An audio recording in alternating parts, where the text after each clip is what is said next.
We got ourselves the boys. We got ourselves Amu. Amu? I guess Amu. We got ourselves Boomosaur himself. Are you playing Demonology? I think it's Destruction. We got Seavark on that Arcane Mage with Cat in the back and Ruzer. We got a lot of Windwalker monks in here. And normally I'm okay with only 2 of each class, but you know what? I'll allow it. I will allow it.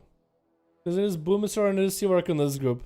Good chance they'll end up playing somewhere in between the pals with Tennis. Going to be first up on Team Blue. Immediate Hodge into Amu. He's going to hit him with that human racial, pounding the fist of the Tennis. Tennis popping in counter wings. Bob might need to come out here or bubble. Tennis taking a lot of that karma damage. It looks like Amu's going to back out of there for a second. Catch a couple of Vivifies. Catch a breather. But that's going to be a big defensive out of the monk down. Also, Amu not playing the wall, which is an interesting choice. What honor challenge would you be playing if not the monk wall? I think kind of needed. Diffuse magic, I guess, with some of the holy damage from Tennis, but I don't really know if it actually works. It might be like the Wind Strike for Windwalker. That it's actually still going to go through. As Tennis got himself a Shield of Vengeance up and running. Hodge onto Amu. No more karma available. Amu might need to find an answer here. Tennis does go for a bop. So even though Shield of Vengeance was up, still went for a bop. Amu better not trip the bop or trip that Shield of Vengeance at all. Does not really take the most amount of damage from it. But I'm not really sure what they got going on. Like, where's the wall? Safeguard Trinket proc for me. Maybe they're reliant on that Safeguard Trinket. Maybe they have another Trinket available defensively for this. And they can go for more honor challenges that are more in the offensive nature. Lexi on Tennis, do they have enough? Because Amu doesn't have a lot of health. Unless you heal right now, this might be bad for you. And this is why we run wall, boys. Next up is actually, oh, Spartan Team Blue. We also got Lei, we've got Kulan and Decapitator. And Tennis does go down to the mini-me.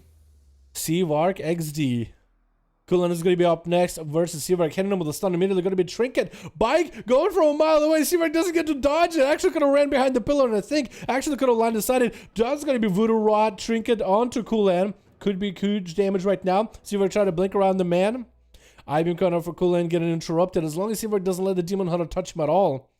As long as you don't let Demon Hunter touch you in the first place, he can't heal. That's like a perfect counter. Immediate invis, group invis for Seavark, just to get away from Kulan. And it's going to go back for more of those barrages getting the slows. Knock up into Kulan.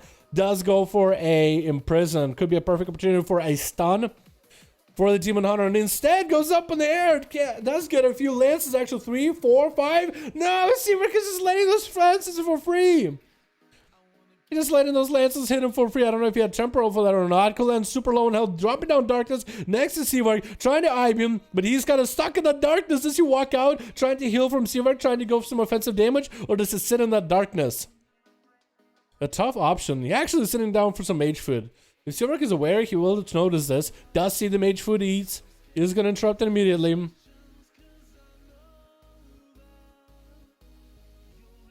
And Kulan's just waiting for some cooldowns to come back while he's able to recover. Stone and Seavark does finally get the damage in. Double stone to follow. Does he get the I-beam though? I-beam coming up is getting interrupted. Does a blur to reduce some of the damage he is taking, but I think Seavark might have him with a couple of those arcane blasts. I think it's going to be up. Down he goes.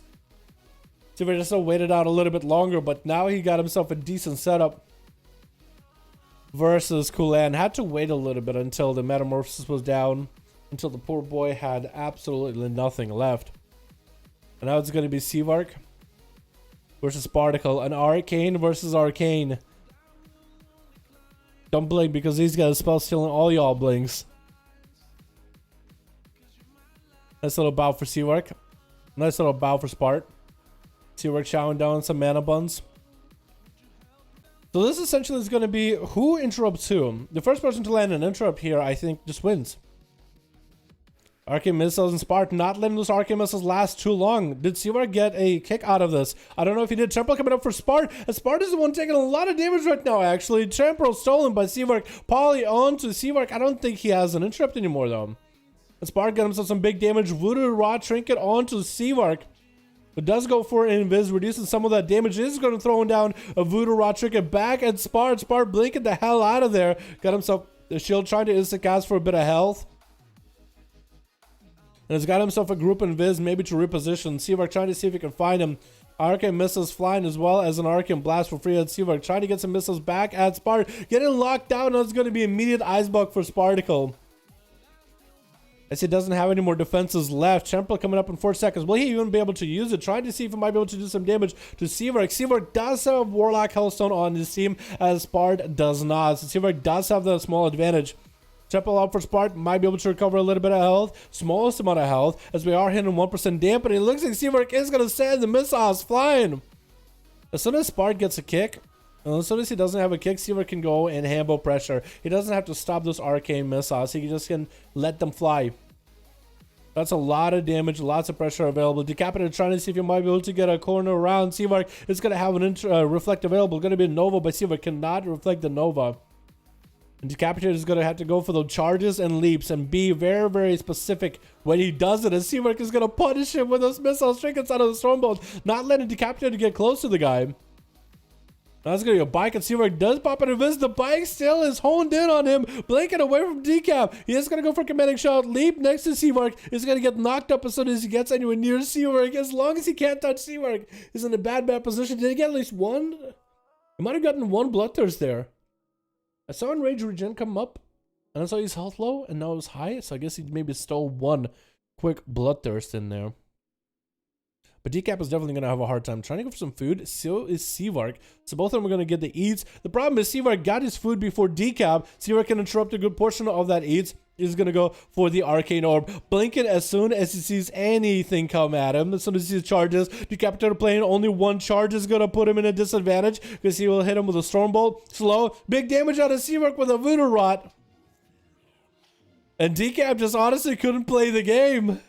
A proper Arcane Mage, with proper slows and blinks and displacement, I mean, just makes it a hell of a nightmare for a warrior. Ice Block coming out for Seavark as he sees the Vendetta out of Lay. And Lay taking a lot of damage back from Seavark. Just in a few globals. Big missile.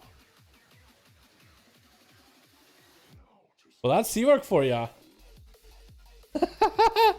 A big ol' 1v5. I didn't even realize 1v5. God damn. Well. That was something. I didn't realize he went for a big old 1v5. Oh, he got gushings too? He doesn't have a lot of gushings. Man, that seems really, really strong. That seems really strong. Well, damn.